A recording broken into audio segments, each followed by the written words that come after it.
encouraged you to sprout wings. As I grew mine,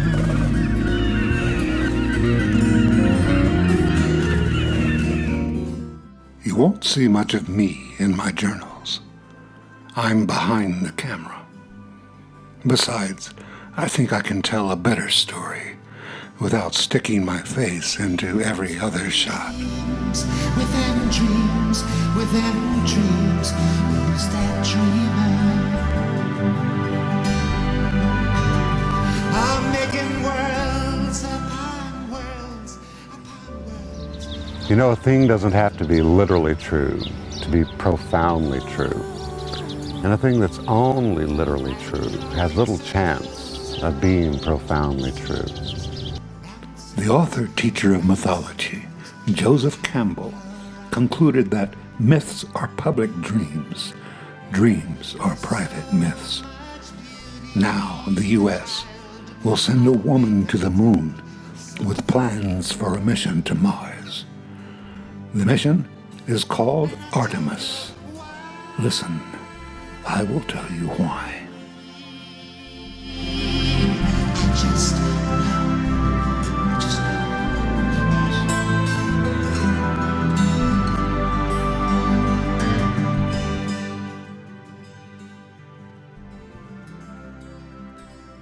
I wrote Dreams Within Dreams for my 9-year-old daughter. The best part of the song goes, "You're the one. Whatever you imagine is true." Every parent who blisses upon a little girl's purity and radical self-trust in a trustworthy universe encourages her to believe in manifesting true dreams. It is a fine, private myth. Here is my daughter years later, portraying Mary Magdalene, the New Testament character who became a public dream. Today, we will follow the seas to Ephesus and the beautiful Artemis, one of the family of gods and goddesses from Mount Olympus, and a public dream of the highest order. I imagine her most devoted audiences in the temples and homes where her stories were told were precocious young girls dreaming of possessing her power and freedom. From them, she drew her priestesses. Callimachus, a 3rd century poet of Alexandria before the Common Era, begins his hymn to Artemis with this story. One day, while she was still a child, her father Zeus, on whose knees she was sitting, asked her what presents she would like. Artemis answered at once, "Pray, give me eternal virginity, as many names as my brother Apollo, a bow and arrow like his, the office of bringing light, a saffron hunting tunic with a red hem reaching to my knees, a choir of 9-year-old girls from the sea to sing of me, take care of my buskins and feed my hounds when I am not shooting, all the mountains in the world, and lastly, any city you care to choose for me, because I intend to live on mountains most of the time." Zeus smiled proudly and said, "You shall have all this and more besides." Artemis thanked him and sprang from his knees. She was the guardian of girls. Today, Wonder Woman plays the same role. There is a very old legend that Ephesus, the city of Artemis, was founded by the Amazons, a feminine society of warrior women. In the movies and comic books, Wonder Woman is called Diana of the Amazons. Rome's name for Artemis.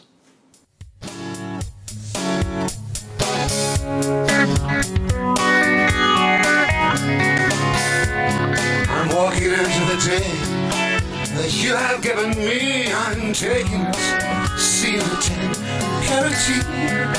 Laboring against deception, got my foot in the door, my head's in the light, my spirit's so. In the time, only a thin veneer separated us from the gods and goddesses. They were our upgrade. You could, without judgment, choose divinities depending on your personality or needs. There were many versions of Artemis throughout Greece, Rome, North Africa, and Asia Minor, with different names and slightly different stories. In Arcadia, home to the licentious nature god Pan, Artemis was given a more sensuous persona and pursued through the forest by the goat god. She was the goddess of the wild places. She roamed with her bow and arrows across her back, and hunting dogs and female companions at her side. There is no report of her ever missing her target. When humans walked from the villages and cities into the countryside, she was present to them. Pagan means country people. Artemis lived among the fragrant flowers, in the streams, in the trees, with the birds and bees and their songs. Her chariot was drawn by antlered deer. She bathed in streams. She was in the field where women nurtured crops. She was the goddess of the changing moon. As the goddess of childbirth, she magically served as midwife to the birth of her twin brother Apollo when she was a few days old. She remained a virgin and the standard of impeccable morality. She punished her priestesses who broke this vow and rewarded those who kept it. Woe to the man who snuck up on Artemis bathing nude with her nymphs and leered at her virgin body. She turned poor Actaeon into a deer for the offense, and his own hounds tore him apart. Don't mess with the goddess. She hunted the ravenous boars of the mountains. No, unfortunately not the guys you avoid at the office party. The boars who endangered animals and humans. She freed the mountainside for harmless deer and rabbits. To find the beautiful Artemis, I sailed to Byzantium, a journey not far from the one taken in Yeats's poem of the imaginal realm. So let us, as Yeats concludes, set upon a golden bough to sing to lords and ladies of Byzantium of what is past, or passing, or to come. It existed before and during classical Greece and imperial Rome. The centrality of its waters to the byways of history is extraordinary. Its great city divides the Strait of Bosphorus, which flows from the Black Sea. Asia lies on one side, Europe on the other. Here, on the banks of the Bosphorus, the Emperor Constantine founded the Eastern Roman Empire. I took shore leave at the magnificent Hagia Sophia, an unsurpassed masterpiece of ancient architecture, named after the goddess of wisdom, peace, and harmony. It was consecrated as an early Christian temple and ceremonial palace for the Roman emperors and their court. It seems to defy gravity. The pagan age fell into near darkness, yet was never entirely eclipsed. Then the Roman Empire declined. The Ottoman Empire rose, and the Eternal Lady of Wisdom became a mosque. As other great mosques were built, architects sought to compete with the size and grandeur of Hagia Sophia. Some came close, but no cigar. Today, the name of this endlessly fascinating crossroads of the world is Istanbul. The waters of the Black Sea pour into the Sea of Marmara, the Strait of Dardanelles, and past the burnt ruins of Troy. Apollo, Artemis's twin, was the patron of doomed Troy, where, in the guise of Helen, Aphrodite practiced fatal love with Paris and kindled a holocaust. As the Greek fleet prepared to sail, Agamemnon made the mistake of killing a deer on Artemis's sacred lands. Artemis stilled the winds, and the thousands on board the triremes were stuck. Having been told by a soothsayer that in order to get his war underway, Agamemnon would have to sacrifice his daughter Iphigenia, he set about to do it. Artemis intervened at the last moment, saved Iphigenia, and made her a priestess in one of her sanctuaries. Let's penetrate the last taboo. There is no me,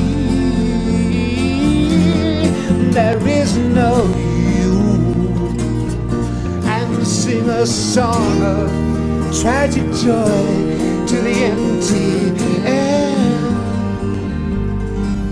until all the blazing dancers disappear.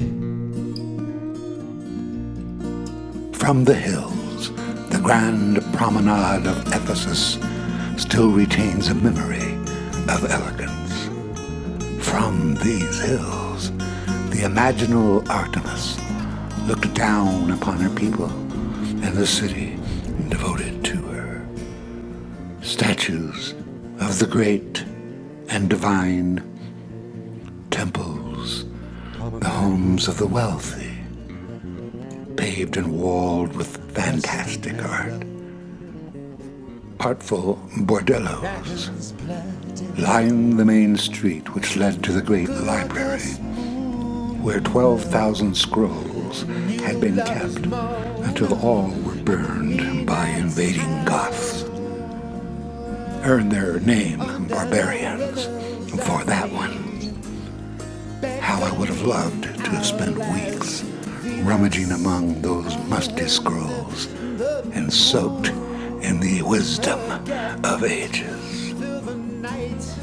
The thoroughfare makes a right turn to reveal the theater, which held 24,000 Ephesians. Here, it is said, the Apostle Paul gave an impassioned sermon for Christ and was driven from town.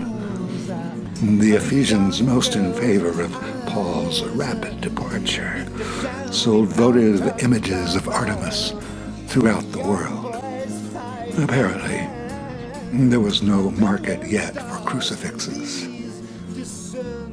From the theater ran Harbor Road, which carried merchants, seamen, and dignitaries to and from the famous capital. They say that at night, Harbor Road lit up as bright as day with hundreds of torches. Music was everywhere, and wine flowed freely among the dancers, especially on festival evenings. Like all cultures, except the most severe, Greeks took every opportunity to hold a festival. This short song was found on a stele not far from Ephesus and is very old. While you live, shine, be joyful. Don't suffer anything at all. Life is short, and time leads to death. There is a loneliness about these places, where cats, many cats, generations of cats date back to the time, and sheep and goats bleat on the hillsides, herded by dogs, all of whom date back to the time. These preternatural creatures seem to exist between the worlds and watch over an invisible presence of long-gone sacred nights and days.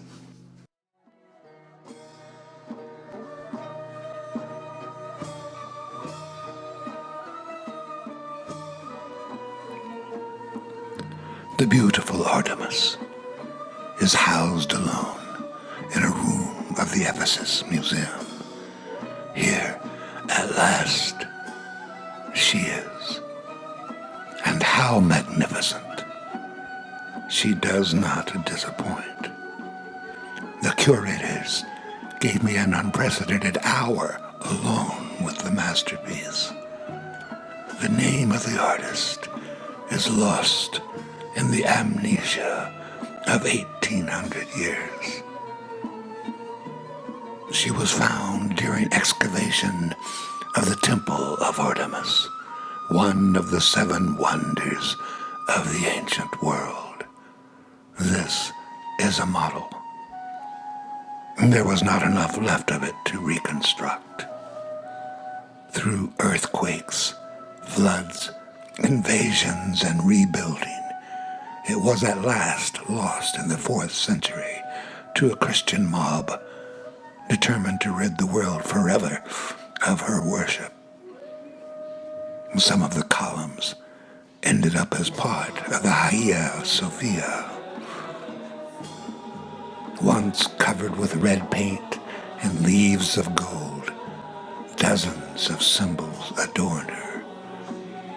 Beside her feet stand her familiar animals, 2 deer and 2 beehives. Up the sides of her legs run both natural and human goddess forms of Melissa, the Cretan bee goddess who predates the beautiful Artemis by thousands of years, bringing flowers and sweet honey to the world. Up the front of her gown, to her waist, in rows of 3, animals sacred to her are carved: deer, lions, goats, panthers, griffins. Her arms open towards the devotee to give or receive gifts. The signs of the zodiac encircle her.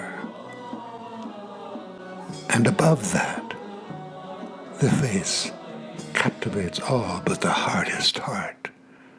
It is symmetrical and perfect. The virgin mouth, sensuous and dignified. The eyes transfix the adoring. The eyes, languid but all-seeing. The maestro who carved her was at his most ingenious in capturing the irises and pupils. They speak volumes in the language of immortality and divinity and wisdom beyond the mortal. Finally, her most obvious feature, the many globules of bounty which stretch across her breast, had, since her rediscovery, been interpreted as the breasts of the many-breasted mother goddess.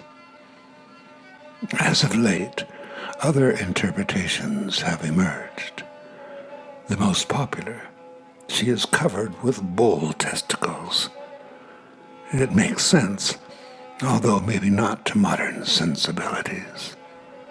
The bull had been sacred from at least the time of Minoan Crete to the reign of Cybele, a predecessor to Artemis in Asia Minor, and its testicles were a potent symbol of fertility and procreation.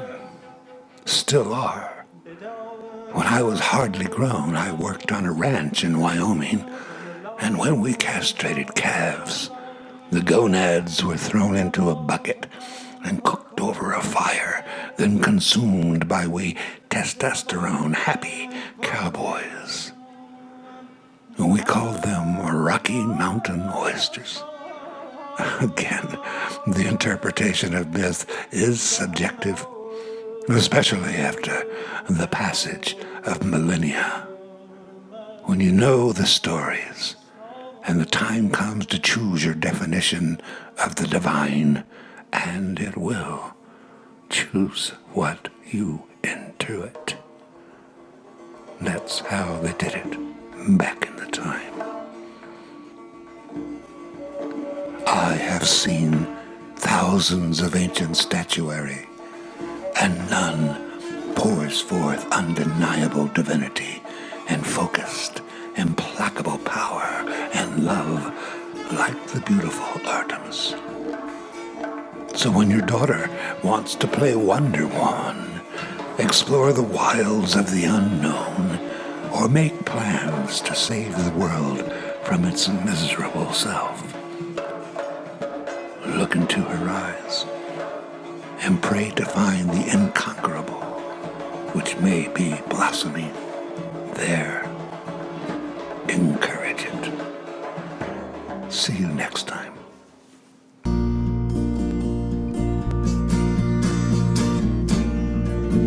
We drank from the mother well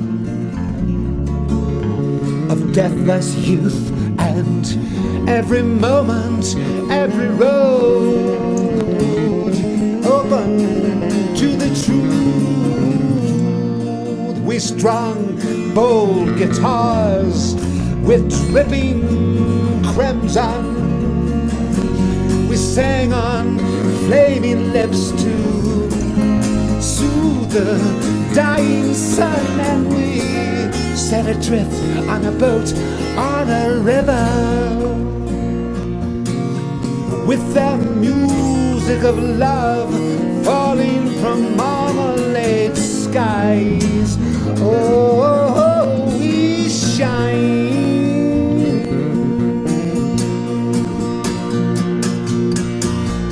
Let's penetrate the last taboo. There is no me,